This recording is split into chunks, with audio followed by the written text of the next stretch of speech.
लेकिन क्वेश्चन ये है कि नसीम शाह को क्यों दीवार से लगाने की कोशिश की? उसका अलग से खेमा बनाया हुआ है। 6 महीने से हम देख रहे हैं, नया बॉल आपने उससे छीन लिया, ठीक है ना। जब रोटेशन की बात आती है, रेस्ट करवाने की बात आती है, ये हाल आपने मोहम्मद नवाज के साथ पहले किया था, उसको आपने ख़राब किया, अब आप नसीम शाह के साथ ये कर रहे हैं। क्या वजूहत है? क्या पर्सनल डिसलाइकिंग है? नसीम शाह से ज़्यादा टीम मैन मुझे नहीं लगता, मैं भी टीम के साथ रहा हूँ, कि जितना टीम के लिए वो फाइट करता है, वो कल आपने इमोशंस टीवी के ऊपर भी देखे हैं कि जितना वो तो हो सकता है, वो जो इमोशंस टीवी पे नजर आए उसके पीछे एक कहानी हो। ये अब कहानी खुल जाएगी आस्ते आस्ते चल के ना, आगे आपको पता चल जाएगी कि कहाँ पे किसके साथ ज्यादतियाँ हो। तो अकेला वही इमोशंस तो और लोगों के भी होंगे ना, अगर वो नहीं, वो तो आ जाएंगी ना। कोई दीवार के साथ लग के रो रहा था, कोई उधर ऐसे रो रहा था ना, ये देंगे एंड ऑफ द डे हमें इन चीज़ों से नहीं है, हमें तो परफॉर्मेंस से मतलब है ना। You should play good cricket, give your heart and soul, और आप 100% ट्राई करें, हार जाए मैच उसमें कोई इतनी बात नहीं। नसीम से कौन खफा है टीम में आपके ख्याल में? यार कोई ना कोई तो लग रहा है मुझे, किसी ना किसी को तो मुझे इश्यूज लग आजम खान है ना। नहीं, आजम को क्या होगा, उसको किसी से। उस्मान खान है। हाँ। नहीं देखिए, इश्यूज जब होते हैं को टॉप साइड पे होते हैं ना, किसी को प्लेयर्स को आपस में क्या मैनेजमेंट में सब समझते हैं, कैप्टन होगा, कोच होगा या मैनेजर होगा, किसी न किसी से कोई आपको वो आपको डिफरेंस नजर आ रही है ना। वजूहत कोई भी हो, इट्स नॉट गुड इनफ। वो पाकिस्तान का बेस्ट बॉलर है तो वो पाकिस्तान का बेस्ट बॉलर है, इस पे जातियात पे आप नहीं लेके जाते कि वो उठता कैसे है, बैठता कैसे है, ज़मीन पे बैठ के खाना खाता है या खड़ा होकर खाना खाता है या लेट के खाना खाता है। इन चीज़ों को छोड़ दें, आप टीम को सामने रखें। हमने ईगो छोटी छोटी जो बनाई हुई है ना, वो कॉस्ट करती है हमें, और एंड ऑफ द डे देखें फिर रिजल्ट्स ऐसे ही आते हैं। अच्छा, अब एक और बड़ी अहम चीज़ है, 10 ओवर्स में 81 इंडिया ने स्कोर किया, वो क्या था? देखिए, एक चीज़ जो हमने पैटर्न देखा था इंडिया का भी, कि जब शुरू में बॉल नया था, हार्ड था, वो बैट के ऊपर अच्छा आ रहा था, ठीक है ना। स्ट्रेंजली नॉर्मली ऐसा होता नहीं है, नॉर्मली अदर वे अराउंड होता है, लेकिन हमने देखा कि बाद में फास्ट बॉलर का बॉल मुश्किल होना शुरू हो गया, ठीक है ना। तो ये चीज़ पाकिस्तान को भी पता थी, तो शायद हम थोड़ा सा एक्सेलरेट पहले और कर सकते थे, लेकिन मिडिल फेज़ के अंदर देखें, यहाँ पे ऑल आउट हम 18 ओवर में हो जाते ना, मैच हार जाते, तो शायद फिर आपको इतना वो ना होता। 3 विकेटें आप घर लेके गए हैं और 120 रन आपसे चेज़ नहीं हुए हैं। इंडिया 120 की है, लेकिन उनको ये तो है ना कि हम तो हिस्ट्री पे खुश हैं कि हमने पहली दफ़ा उनको आउट कर दिया, बट एटलीस्ट वो जितने रिसोर्सेज थे उन्होंने यूज़ कर दिए। हमारे फिर भी 3 विकेटें हम घर लेके आ गए हैं साथ में, उसका हमें कोई फ़ायदा नहीं हुआ।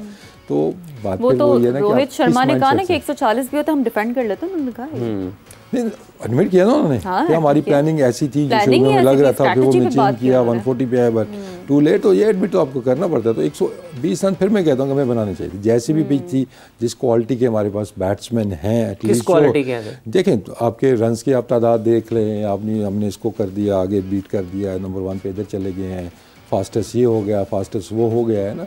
ये भी एक डिफरेंट डिबेट है। बाकी मुल्कों में मैंने ये कल्चर नहीं देखा हुआ है कि हम वो चीज़ें सेलिब्रेट ज़्यादा करते हैं जो कि टीम से आगे फिर हमें नज़र आती हैं। टीम की सेलिब्रेशन हमें नज़र आए ना, एक अच्छी चीज़ है, ठीक है जी, टीम जीती है, आप ग्लोरीफाई करें।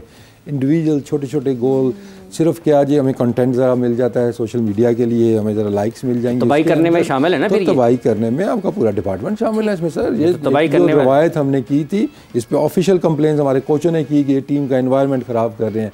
आप 1-2 बंदों की वीडियो लगा देते हैं, 2 की नहीं लगाते हैं, वो मुँह बना के बैठे होते हैं कि पिछला मैच तो मैंने जिताया था, मेरी वीडियो तो नहीं आई है, या मेरा केक नहीं कटा, या फलाने का केक कट गया। तो ऐसी कंट्रोवर्सी करने की ज़रूरत क्या है आपको?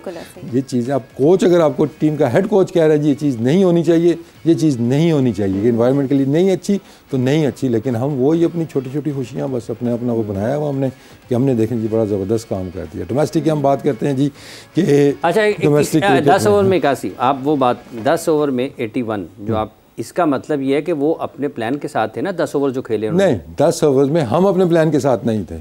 Look at other way round, कि हमने बॉलिंग कहाँ की पहले 10 ओवर में। जो 8 ओवर में हमारी बॉलिंग हमने आगे की, मुंह में बॉलिंग की, जो हम बात कर रहे थे उस हार्ड लेंथ की, हमने वो बाउंड्रीज करवाई, कुछ लकी भी रहो, कुछ कैचेस भी छूटे, लेकिन उसके बाद हमने यहीं पर आपसे, हम अपने प्लान पर नहीं थे, टारगेट पे नहीं थे बॉलिंग करते हुए। इंडिया वाइल बैटिंग अपने टारगेट पे था, इंडिया वाइल बॉलिंग अपने टारगेट पे था। इसका मतलब ये है ना, फिर बॉलिंग के तो उनके प्लान हमसे बहुत बेहतर थे। अगर हम देखते हैं कि उन्होंने बीच में ना हमें कोई फेज़ ऐसा दिया नहीं। पहले शुरू में जब रन्स बने हैं तो वो इट वाज ऑन, लेकिन मुझे आई स्टिल बिलीव कि हम 10 रन और बना सकते थे।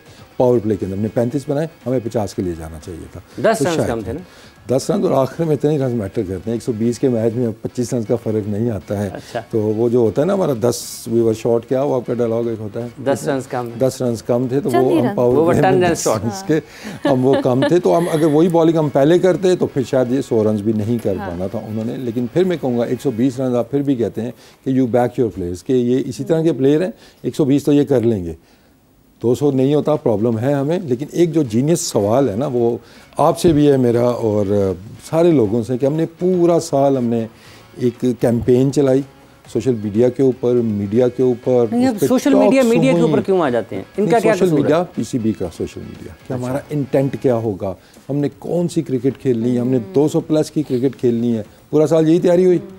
किसी ने सोचा था कि आप खेलने कहाँ जा रहे हैं, वर्ल्ड कप में क्या 200 वाले मैचेस खेलने आप जा रहे हैं, वहाँ पे आपको मुसीबत 120 पे पड़ गई है। तो आपने वो माइंडसेट चेंज किया, आपने कुछ प्लेयर्स भी चेंज किए, तैयारी की 200 रन की, मतलब पर्चा आपका केमिस्ट्री का हो रहा है, पूरा साल आपने तैयारी ऐसा आपने की है। तो ये फिर आप देखें ना, ऑपरेशन, ये जो बातें हो रही हैं सर्जरी वाली, पहले तो इस चीज़ की सर्जरी करें कि ये पूरा साल हमने किस चीज़ की प्लानिंग की है, कौन सा माइंडसेट। मैं कहता हूँ लकीली हमें ये अपॉर्चुनिटी मिली थी कि जो हमारा माइंडसेट, जो स्ट्रेंथ थी, उसके मुताबिक वर्ल्ड कप आ रहा था। आपको कुछ छेड़ने की ज़रूरत नहीं थी, भाई ये तो हमारे कंफर्ट जोन के अंदर चीज़ें हैं। जब वो आई हमने खुद ही उसे स्टेप आउट करके हमने कहा जी नहीं, हम 200 की तैयारी करेंगे। कंडीशंस तो सारी हमारे फेवर में थी, टॉस हमने जीता, नेचर ने हमें साथ दिया, फील्डिंग भी हमारी अच्छी हो गई, बॉलिंग अच्छी हो गई, ये तो फिर नहीं, फील्डिंग तो अच्छी थी, सिर्फ 3-4 कैच ही छोड़े, ज़्यादा नहीं छोड़े हमने ना। आपको लगता है शायद 12 कैच छोड़ेंगे तो बुरी फील्डिंग होगी हमारी ना, रिजवान और बाबर ड्रॉप किया उन्होंने भी। हाँ देखिए, बाबर वाला थोड़ा टफ कह लें आप, बॉलर बैक था, लेकिन देखिए ये इंडिया पाकिस्तान के मैच में ये होता है। लेकिन फिर आती है कि क्या जी उनका फील्डर कोई मिस प्लेस ऐसा खड़ा हुआ था कि जहाँ पे उनको आनी चाहिए थी, मतलब कोई और फील्डर होता तो वो कैच पकड़ लेता। नहीं, आप ये नहीं कहेंगे। हमारा आप कह सकते हैं जी कि Usman selected as a second wicket keeper या थर्ड विकेट कीपर, क्या वो उनकी पोजीशन के ऊपर उसको होना चाहिए था, नहीं होना चाहिए था। फिर डिबेट आती है वो कैच फ़खर का था या वो उस्मान का था, इस पर भी डिबेट है जी। फ़खर सीधा आ रहे थे, उनको आना था या कैच के ऊपर। तो उस्मान को मेरे ख्याल में कि आपको की पोजीशंस पे नहीं रखना चाहिए, जैसे आजम को आपने नहीं रखा था। I am not saying he is a bad fielder, but he is not a brilliant fielder, end of the day is more of a keeper, ज़्यादा वो कीपिंग करते हैं। तो बार बार कैच उसके पास जा रहा है। अगर आपने भी ये भी प्लानिंग में बात आ गई ना कि आपने इफ्तिखार से ही स्लिप में क्यों ड्रॉप करवाने हैं कैचेस, किसी और से करवा लें, ड्रॉप ही करवाने हैं ना, तजर्बा कर लें। दूसरा ये है कि जब आप कंडीशंस की बात कर रहे हैं, नंबर 4 पे आपने शादाब को खिलाया हुआ है और आप उससे बॉलिंग ही नहीं करवानी, तो क्या फिर नंबर 4 पे इससे बेहतर, बहुत बेहतर ऑप्शन शान मसूद नहीं थे? देखिए, मैं बात कर रहा हूँ ना कि फिर कहते हैं हमें प्लेयर मिलते नहीं हैं। क्या ज़रूरत पड़ी थी आपको शान को बिल्कुल डिस्कार्ड करने की, हारिस को बिल्कुल डिस्कार्ड करने की? इतनी ज़रूरत है, आमिर वो रहेगा, वो खतरा बना रहेगा। तो बात फिर वही है ना कि जब टीम बन रही होती है आप तोड़ देते हैं, नए सिरे से आप बनाने की कोशिश करते हैं। ये नहीं कि आप नए सिरे से बनाने की कोशिश करते हैं, आप उससे भी पुराना मॉडल ले आते हैं। ठीक है, 2012 की गाड़ी है ना, तो आप उसको तोड़ के जी, बजाय कि हम 2013 की गाड़ी बनाएं, हम 2001 की गाड़ी बनाना शुरू कर। आमिर ने तो परफॉर्म किया ना, आप उसके ऊपर क्यों मतलब पुराने आ गए हैं? उसने कल हैट्रिक बॉल पे आ गया, 2 आउट 2 गेंदों पे किए, मैच जीती टीम।